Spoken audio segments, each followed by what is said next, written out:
Target publications अब online Amazon के द्वारा आप लोगों को परचेस करने का एक अवसर दे रहा है।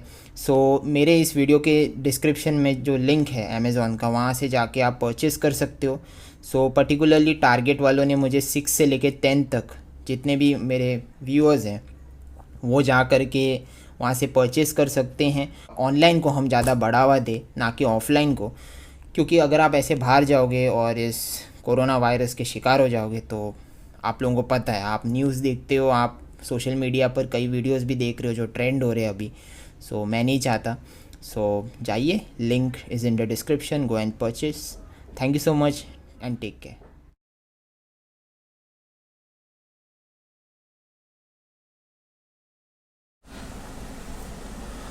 ऑलराइट, आज के इस लेक्चर में मैं आप लोगों को प्रैक्टिस सेट 1.3 पढ़ाऊँगा।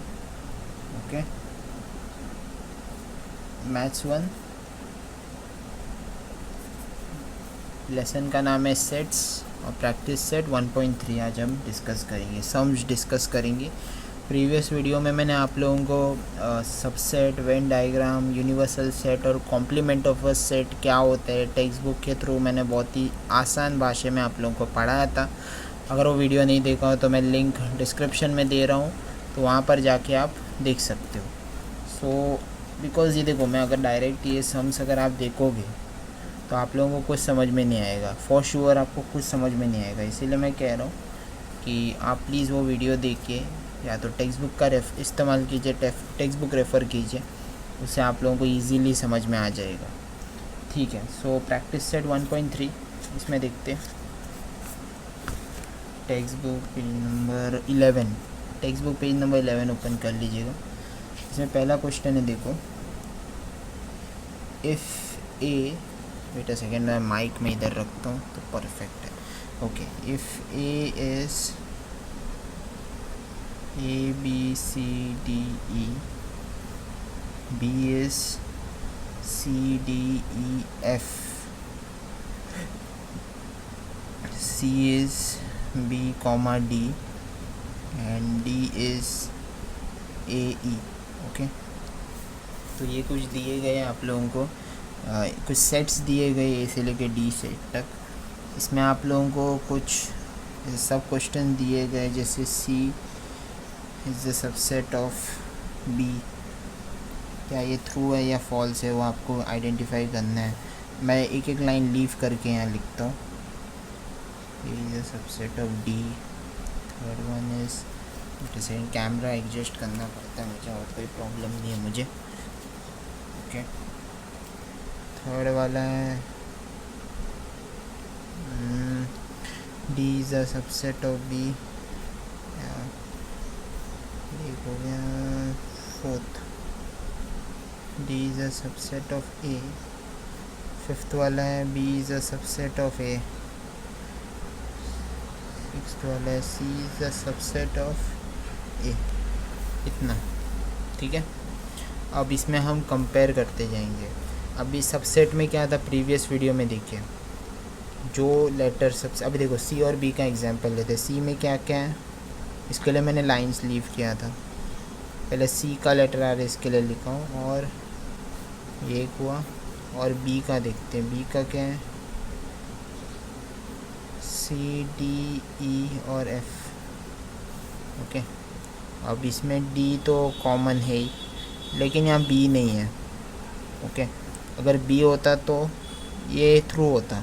हम लोग को आइडेंटिफाई करना है which of the following are true और फॉल्स। ओके, तो इसमें कॉमन तो B नहीं है, so therefore it is false. Okay, true होता तब होता थ्रू जब इसमें भी B होता, B और D तो है ही, B होता तो दोनों, तो इसमें जो छोटा वाला ये वो पहले आता है, वो बराबर है, लेकिन इसमें ये B कॉमन नहीं था, इसके लिए फॉल्स कंसिडर करना पड़ रहा है। नेक्स्ट, A का देखते हैं, A B C D E, और D का क्या है, A कॉमा E। अब इसमें A और E तो है, लेकिन ये फॉल्स होगा। मैं बताता हूँ क्यों, जिन्हें नहीं पता, दिस इज़ फॉल्स। अभी देखो, इसमें दोनों कॉमन आ रहे हैं, इसकी तरह नहीं, इसमें भी दोनों कॉमन आ रहे हैं इसमें, लेकिन जो छोटा होता है सबसे कम सेट वाला ये होता है, उसको पहले लिया जाता है सबसेट में। ओके, इसमें पूरा कॉमन पूरा कवर अप हुआ है ना, ए और ई जो था वो पूरा इसमें था, इसमें पूरा कवर अप हुआ है, तो पहले इसको लेना चाहिए था डी, फिर ए को लेना चाहिए था, लेकिन यहाँ पर लिखा है A is a subset of D, जो फॉल्स है। ओके, क्योंकि इसमें ऑलरेडी कुछ लेटर्स थे इसके लिए। आगे आगे बताता हूँ, रुको। ओके, आई होप समझ गए हो। कॉमन आगे दोनों तरफ, लेकिन इसमें पूरा था तो इसको पहले लेना चाहिए था। जो सबसे कम वाला होता है उसको पहले लेना चाहिए, और जो ज़्यादा वाले सेट वाला होता है उसको बाद में लेना चाहिए, अगर कॉमन रहा तो। हुआ इसमें कॉमन नहीं था, इसके लिए तो पूरी तरह से फॉल्स ही है। अब डी का देखते हैं, बी का क्या है। ओके, अब इसमें भी एक प्रॉब्लम है, ई तो है लेकिन ए नहीं है इसकी तरह, तो ये भी फॉल्स है। दिस इज़ या इट इज़ फॉल्स जो है, आप लिख सकते हो। ये हो गया तीनों। अब ये देखते हैं, डी, ए और ई। ए क्या है, ए बी सी डी ई। अब इसमें देखो ए और ए है, ई है। दिस इज़ ट्रू बिकॉज इसमें जो कम सेट वाला पहले आया है, पहले देखो सबसेट का है ये सबसेट, ठीक है, सबसेट का इसमें सिंबल भी है। अब इसमें दोनों में से कॉमन कौन सा, ये और ये है, बराबर। तो आई होप समझ गए हो तुम लोग। ये जो डी है, अभी देखो ये दोनों सेट है, सबसे कम सेट वाला कौन सा है। हमेशा सबसेट में क्या होता है, जो कम सेट वाला वो पहले आना चाहिए, और उसमें जो दोनों कॉमन होने चाहिए। मतलब अभी ए और ई है, इसमें भी ए और ई है, तो पूरा कवर अप हो रहा है। ये ए फर्स्ट और थर्ड वाले में देखो ए नहीं है, यहाँ पर बी नहीं था, तो ये बिल्कुल सबसेट नहीं होता। सबसेट तभी कहा जाता है जब सबसे कम सेट वाला जो रहता है वो पहले आना चाहिए, और बड़ा जो सब सेकेंड वाला जो दूसरा वाला होता है वो सबसे ज़्यादा सेट वाला बड़ा वाला सेट होता है वो आना चाहिए सेकेंडली, और दोनों में कंपेयर होना चाहिए। मतलब ये जो छोटा सेट है इसमें सब कुछ लेटर इसमें जो है इसमें होना चाहिए। आप समझ गए। सो देयरफॉर इट इज़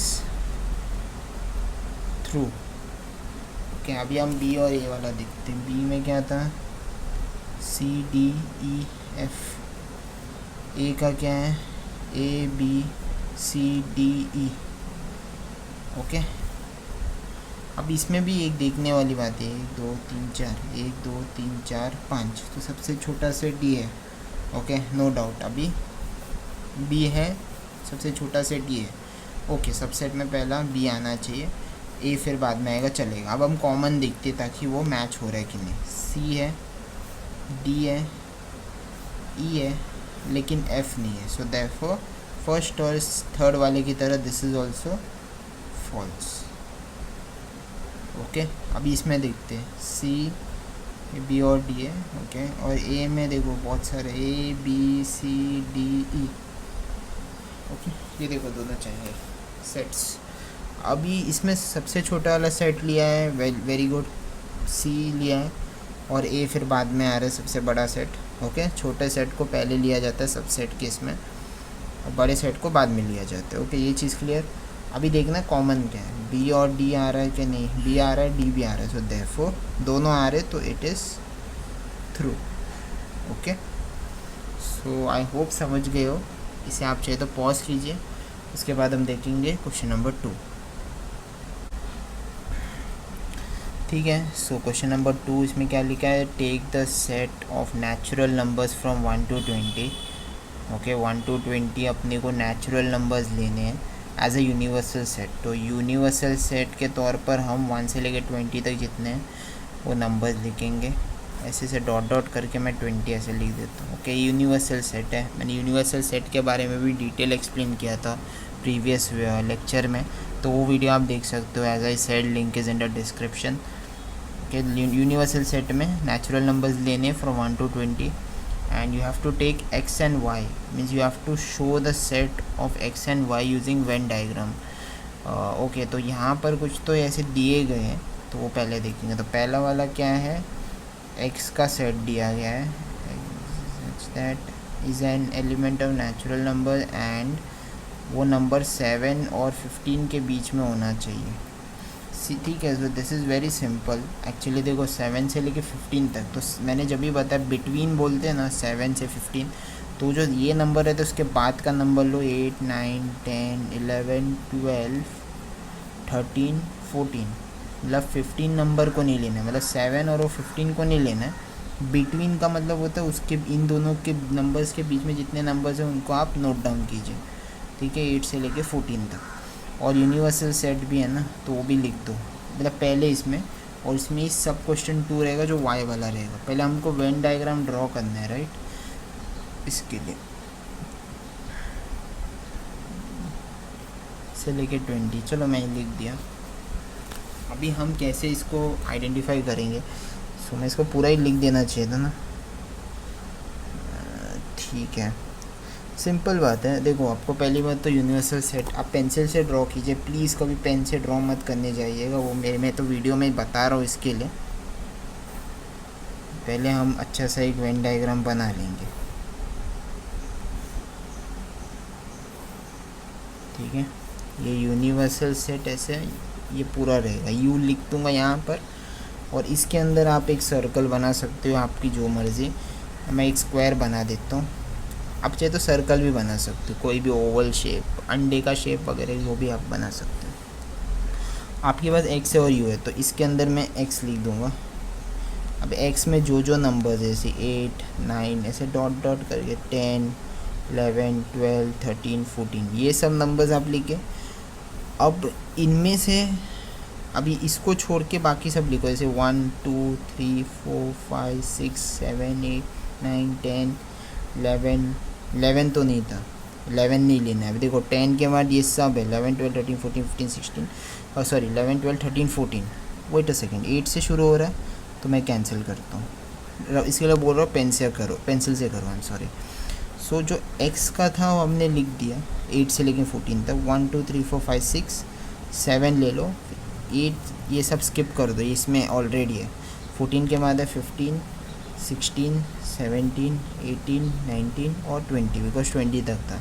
तो इसमें बेसिकली ये वेन डायग्राम कैसे किया जाता है पता है, डायग्राम इसमें कैसे फॉर्मेट होता है, u और x का आप लिख रहे हो तो x का जो रहता है सबसे कम सेट वाला क्या होता है इसमें, x वो जो सेकंड सेट होता है, यूनिवर्सल सेट सबसे बड़ा सेट होता है, बराबर। तो यूनिवर्सल सेट को कैसे आपको सिलेक्ट करना है, जो ये नंबर्स होते हैं, ये जो नंबर्स होते हैं कम सेट वाले, उसको अंदर आप लिख रहे हो, 8 से लेकर 14 तक आपने लिख दिया। फिर आप जब 1 से लेकर 20 तक लिखने जाते हो तभी आपको ये जो नंबर लिखे वो रिपीट नहीं करना है, एक ही बार इधर लिखे, यहाँ पर मत रिपीट कीजिए, ओके। अभी देखो 7 के बाद ये जो 8 से लेकर 14 तक 15 16 17 18 19 20 इसके अंदर, ओके। आई होप समझ गया। नेक्स्ट देखते हैं, ये भी वही सेम फॉर्मेट वाला, मैं यूनिवर्सल सेट 1 से लेके 20 तक ये पहला लिखना है जो मैंने यहाँ ऊपर नीचे लिख दिया था। इसके अलावा वाई का क्या है हम देखते हैं, या डायरेक्ट टेक्स्ट बुक में ही देख लेते हैं। ये लिखना है प्राइम नंबर्स फ्रॉम 1 to 20। अब जिन्हें प्राइम नंबर्स के बारे में नहीं पता, मैंने प्रीवियस वीडियो में बताया था इस बारे में, प्राइम नंबर्स क्या होते हैं। सॉरी वो थोड़ा कैमरा का इशू हुआ। तो प्राइम नंबर्स क्या होते हैं, बेसिकली वो नंबर्स जो किसी टेबल्स में नहीं जाते, ओके। ये 1 से लेकर 20 तक जितने भी नंबर्स है वो टेबल में नहीं जाते, जैसे 2 जो सिर्फ 1 में जाते हैं, जैसे 2 1 ज़ा 2, बाकी किसी में नहीं जाता। 3 1 ज़ा 3, 4 जाता है, 4 1 ज़ा 4, 2 2 ज़ा 4, तो वो इंक्लूड नहीं होगा। 5 1 ज़ा 5 में ही जाता है। 6 का देखो तो 3 2 ज़ा 6 या 2 3 ज़ा 6, तो वो प्राइम नंबर में नहीं आते। वो प्राइम नंबर्स वो होते हैं जो किसी टेबल में नहीं जाता सिवाय 1 के। तो मुझे पता है, इसके लिए मैं फटाफट लिख रहा हूँ। ये है 20 तक के इतने सारे प्राइम नंबर्स हैं। अभी मैं इसका वेन डायग्राम कैसे बनाऊँगा देखो, बहुत ही सिंपल है, जैसे हमने प्रीवियसली बनाया था वैसे ही बनाना है।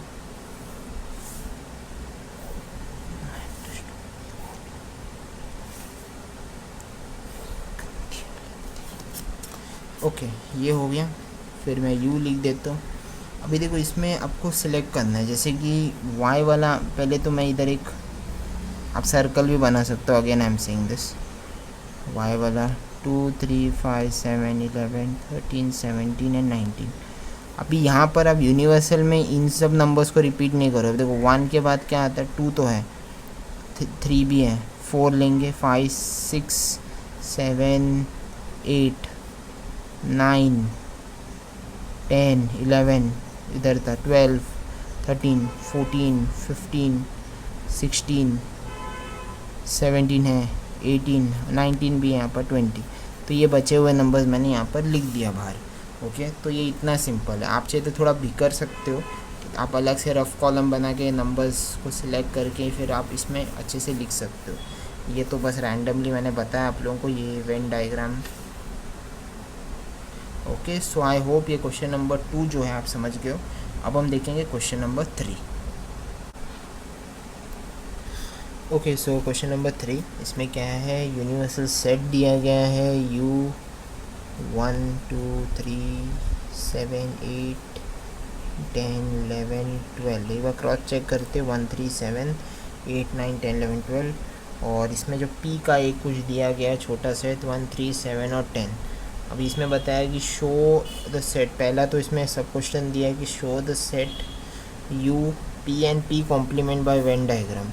तो ऑब्वियसली ये लिखा आपने, तो P कॉम्प्लीमेंट क्या होगा, P कॉम्प्लीमेंट को आपको ऐसे भी लिख सकते हो, या तो आप सिंपल ऐसे एक कॉम्प्लीमेंट का साइन लगा सकते हो। ये बहुत इजी है यार। ये कॉम्प्लीमेंट क्या होता है, इसमें से जो अनकॉमन बचता है, अभी देखो इसमें 1 3 7 10 ये सब कॉमन है। इसमें से जो बचे हुए नंबर्स है उसको यहाँ लिखना है। जैसे 1 तो हो गया, 2 8 9 11 12 ये सब नंबर्स। ओके, ऐसा लिखना है। तो पहला वाला तो हो गया, अपने को बस एक वेन डायग्राम बनाना है जो बहुत ही ईजी है यार। Again I am saying don't use pen at all, नहीं तो टीचर्स आपके मार्क्स कट कर लेंगे। और फिर बोलना मत कि सर आपने बोला नहीं मैंने पेन यूज़ किया।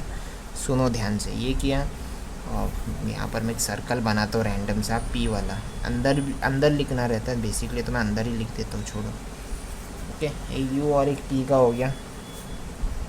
अभी आपको कैसे लिखना है, इसमें जो भी नंबर्स है उसको लिख दो। P वाला पहले लिखते 1 3 7 और 10, और बचे हुए जो नंबर्स है जैसे कि अभी 1 3 7 और 10, और ये जो कॉम्प्लीमेंट वाले नंबर्स होते हैं उसको यहाँ लिख दो, सिंपल।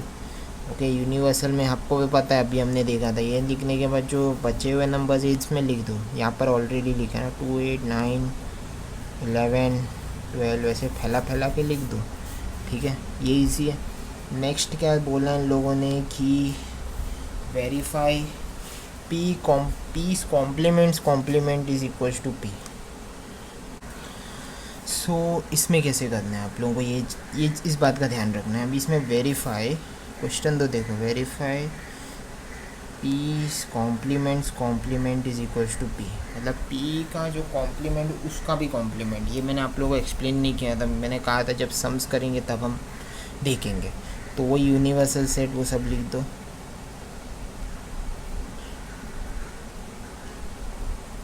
और अभी देखो इसमें कॉम्प्लीमेंट की बात की है ना, ओके, तो मैं P कॉम्प्लीमेंट का लिख देता हूँ। ओके, यूनिवर्सल सेट लिखा और मेरे पास P कॉम्प्लीमेंट है, बस P कॉम्प्लीमेंट का तो मेरे पास आंसर नहीं है, लेकिन मेरे पास P कॉम्प्लीमेंट का तो ये है यहाँ पर 2 8 9 11 12 ये लिख दिया। अभी इसमें से P कॉम्प्लीमेंट देखेंगे, देखो कॉमन ये है, ये कॉमन है, ये कॉमन है, ये कॉमन है, ये कॉमन है। अब इसमें से जो P कॉम्प्लीमेंट निकल के क्या आते हैं वो देखते हैं। इसमें क्या आता है, जो बचे हुए नंबर्स हैं अनकॉमन, 1 3 7 10 ये सब। ओके, हमें इक्वल मानना है। और यहाँ पर अगर आप देखोगे, ओके मैं ऐसा लिख देता हूँ, P कॉम्प्लीमेंट और P दोनों इक्वल है। So therefore P complement is equals to P। Proof कर दिया हम लोगों ने, ऑलरेडी एक था, इन दोनों को हमने कंपेयर किया, इनका कॉमन ये देखा और अनकॉमन लिख दिया।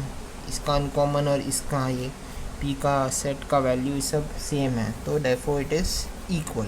हमें इतना ही प्रूफ करना था। सो आई होप समझ गए हो। इसके बाद हम देखेंगे क्वेश्चन नंबर 4, इसे आप पॉज करके देख लो पहले। अब इसमें देखते हैं क्वेश्चन नंबर 4 में क्या दिया है। इधर यहाँ पर एक सेट दिया गया है कि ए का सेट है 1 3 2 7।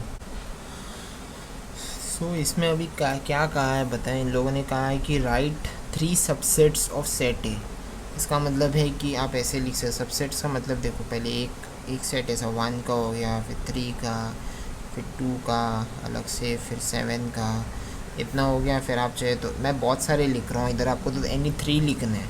Okay, you can write any 3।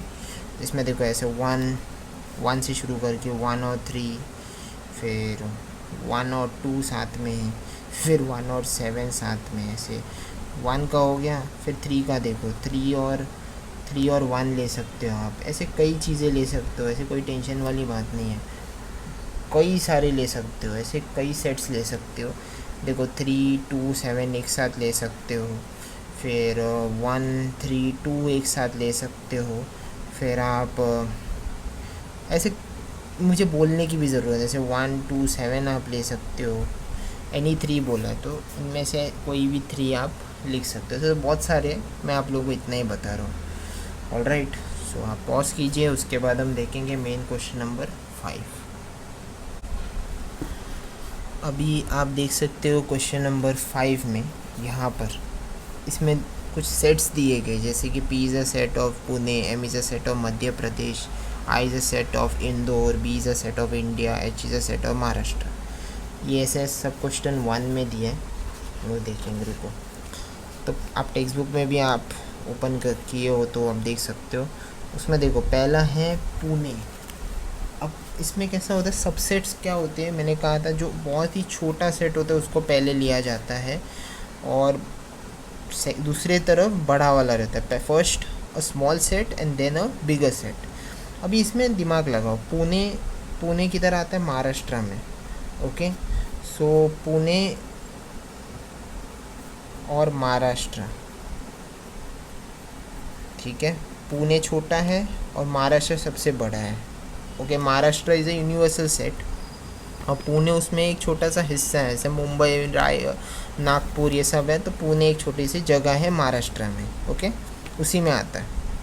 लेकिन अगर आप महाराष्ट्र की बात करो, मैंने पुणे और महाराष्ट्र का तो कर दिया, अब मैं महाराष्ट्र का देखूँ तो महाराष्ट्र पहले किस में आता है, इंडिया में आता है।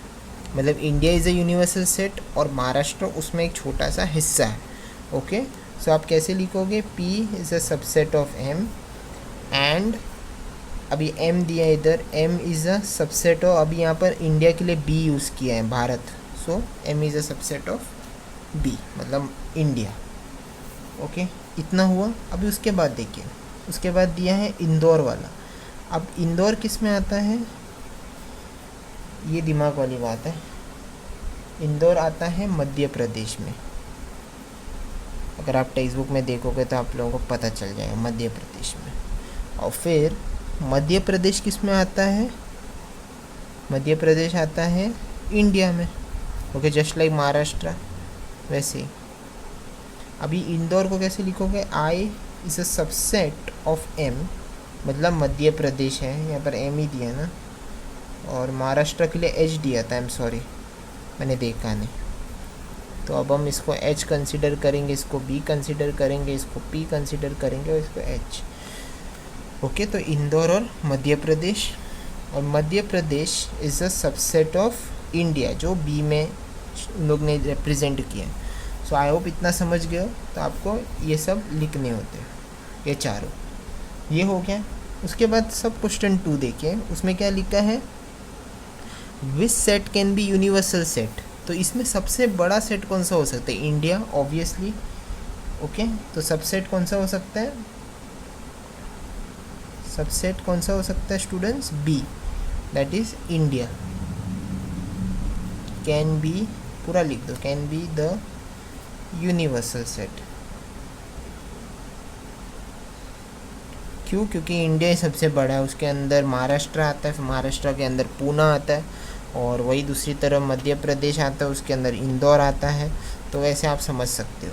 तो I hope question number 5 clear है।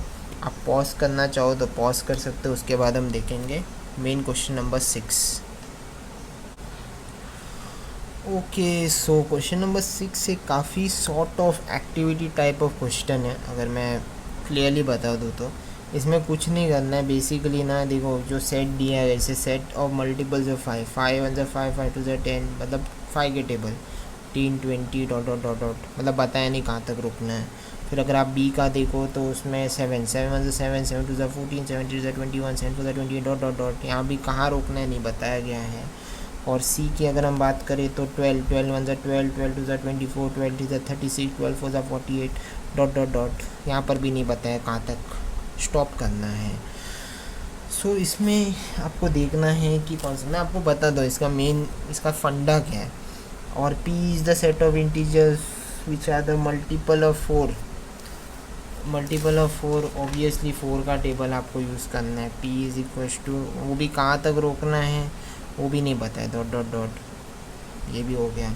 फिर T में आपको क्या बोला है, T is a set of even numbers क्या होते हैं जो 2 का टेबल होता है, और स्क्वायर नंबर्स, इवन मतलब 2 का टेबल, 2 4 6 8 10, ये भी नहीं बताया, डॉट डॉट डॉट कहाँ तक ख़त्म है, स्क्वायर बोला है, इसके बाद स्क्वायर डालना है। अब इसमें कौन से यूनिवर्सल सेट है वो बताया गया है। अब इसमें से कोई भी यूनिवर्सल सेट नहीं है, ये सब सबसेट्स होते हैं। ओके, सबसेट्स होते हैं, और वो क्यों होते हैं मैं बताता हूँ। इसमें यूनिवर्सल सेट क्या होगा वो बेसिकली है, यूनिवर्सल सेट आएंगे कौन से चीज़ें वो बताता हूँ। नेचुरल नंबर्स, होल नंबर्स और इंटीजर्स, ये होते यूनिवर्सल सेट। ओके, आप याद रखना, नेचुरल नंबर्स वही जो होते 1 से शुरू होते, 1 2 3 4 5। होल नंबर 0 से शुरू होता है। इंटीजर्स वही नंबर लाइन -3 -2, 0 बीच में रहता है, 1 2 3 4 5। तो ये सब आते हैं यूनिवर्सल सेट्स में, और ये आते इनके सबसेट्स होते हैं, मतलब इसके अंदर ही होते हैं ना। तो ये सबसे छोटे सेट्स हो, ये कम होते हैं, ये स्मॉल क्वांटिटी वाले सेट्स होते हैं, ये लार्जर क्वांटिटी सेट्स होते हैं। तो लार्जर क्वांटिटी जो सेट होता है उसको यूनिवर्सल सेट में इंक्लूड किया जाता है। तो ये काफ़ी हद तक activity, I don't think so इसको एग्ज़ाम में भी कोई पूछे, बट मैंने अपनी तरफ से आप लोगों को सॉल्व करके बता दिया है। सो पॉज कीजिए, उसके बाद हम क्वेश्चन नंबर 7 वाला देखते हैं। अब क्वेश्चन नंबर 7 के बारे में भी मैं क्या बताऊँ, मतलब वो भी एक एक्टिविटी, एक कॉमन सेंस वाली चीज़ है। अभी देखिए इसमें क्या लिखा है, let all the students of a class is a universal set. मतलब एक क्लासरूम है जिसे हम universal set, okay, class students को, एक पूरे के पूरे क्लास के स्टूडेंट्स को हम यूनिवर्सल सेट कंसिडर करें। ओके, एक आपका क्लास है, आपका एक पर्टिकुलर क्लासरूम पकड़ लीजिए, वो यूनिवर्सल सेट है, और उसमें जो बच्चे होंगे ए कंसिडर अज्यूम करना है वो स्टूडेंट जिन्होंने 50% या 50% से ज़्यादा मैथ्स में स्कोर किया। तो आप कैसे लिखोगे, मतलब ए इज़ अज्यूम्ड 50% और more marks in maths. Okay, A is students assumed 50% more than। तो इसमें कैसे लिखना है आपको, पहले तो आपको ऐसे लिखना है कि ये देखो, ये सबसे पहला तो A आएगा, मतलब बहुत कम क्वांटिटी वाले हैं, और क्लासरूम में जो होगा वो बाद में आएगा। तो कैसे लिखना है,